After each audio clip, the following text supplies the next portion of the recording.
Chilli powder ಸಖತ್ ಖಾರ ಬಣ್ಣ ಮತ್ತು ರುಚಿ ಆಚಿ ಚಿಲ್ಲಿ ಪೌಡರ್. ಬಿಹಾರ ವಿಧಾನಸಭಾ ಚುನಾವಣೆ ರಣಕಣ ರಂಗೇರ್ತಾ ಇದೆ. ರಾಜ್ಯ ನಾಯಕರಿಗೂ ಕೂಡ ಹೈಕಮಾಂಡ್ ಬುಲಾವ್ ಕೊಟ್ಟಿದೆ. ಚುನಾವಣೆಯಲ್ಲಿ ತೊಡಗಿಸಿಕೊಳ್ಳಬೇಕು ಅಂತ ಹೇಳಿ ಸೂಚನೆಯನ್ನು ಕೊಟ್ಟಿದ್ದಾರೆ. ಆ ಕಾರಣಕ್ಕಾಗಿ ಮುಖ್ಯಮಂತ್ರಿಗಳು, ಉಪಮುಖ್ಯಮಂತ್ರಿಗಳು ಹಾಗೂ ಆಯ್ದ ಸಚಿವರಿಗೆ ವರಿಷ್ಠರು ಸೂಚನೆಯನ್ನು ಕೊಟ್ಟಿದ್ದಾರೆ. ಪ್ರಚಾರ ಕಾರ್ಯದಲ್ಲಿ ತೊಡಗಿಸಿಕೊಳ್ಳಬೇಕು, ಚುನಾವಣೆಯನ್ನು ಗೆಲ್ಲಿಸಿಕೊಳ್ಳಲಿಕ್ಕೆ ತಂತ್ರಗಾರಿಕೆಯನ್ನು ಮಾಡಬೇಕು, ಆ ತಂತ್ರಗಾರಿಕೆಗೆ ನೆರವಾಗುವ ನಿಟ್ಟಿನಲ್ಲೂ ಕೂಡ ಯೋಚಿಸಬೇಕು.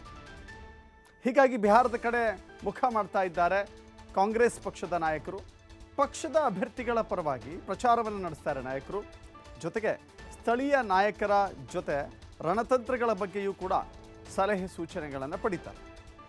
ಕಾಂಗ್ರೆಸ್ RJD ಮೈತ್ರಿ ಗೆಲ್ಲಿಸಿಕೊಳ್ಳುವ ಬಗ್ಗೆಯೂ ಕೂಡ ತಂತ್ರಗಾರಿಕೆಯನ್ನು ಮಾಡಲಾಗುತ್ತೆ. ಹೀಗಾಗಿ ಬಿಹಾರಕ್ಕೆ ಭೇಟಿ ಕೊಡ್ತಾರೆ ರಾಜ್ಯ ನಾಯಕರು.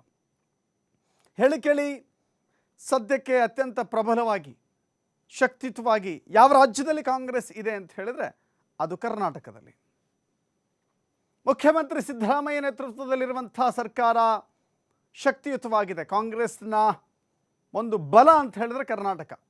ಸೊ ಹೀಗಾಗಿ ಕರ್ನಾಟಕದ ಬಲವನ್ನು ಬಳಸಿಕೊಂಡು ತೆಲಂಗಾಣದಲ್ಲೂ ಕೂಡ ಚುನಾವಣೆ ಪ್ರಚಾರಕ್ಕೆ ಹೋದಾಗ ತೆಲಂಗಾಣದಲ್ಲೂ ಕೂಡ ಅಧಿಕಾರವನ್ನು ಗಳಿಸುವ ನಿಟ್ಟಿನಲ್ಲಿ ಕರ್ನಾಟಕ ಕಾಂಗ್ರೆಸ್ನ ಕೊಡುಗೆ ಬಹಳ ದೊಡ್ಡದು.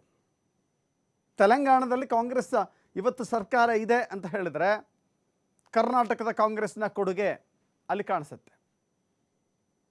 ಈಗ ಪಕ್ಕದ ಬಿಹಾರಕ್ಕೆ ಹೋಗ್ತಾ ಇದ್ದಾರೆ. ಬಿಹಾರದಲ್ಲೂ ಕೂಡ ಚುನಾವಣೆಯಲ್ಲಿ ತೊಡಗಿಕೊಂಡು ಗೆಲ್ಲಿಸಿಕೊಳ್ಳಲಿಕ್ಕೆ ಬಹಳ ದೊಡ್ಡ ಮಟ್ಟದ ಪ್ರಯತ್ನವನ್ನು ಮಾಡಬೇಕು ಅಂತ ಹೇಳಿ ಹೈಕಮಾಂಡ್ ಕೂಡ ಬುಲಾವ್ ಕೊಟ್ಟಿದೆ. ರಾಜ್ಯದ ನಾಯಕರು ತೆರಳುತ್ತಾ ಇದ್ದಾರೆ.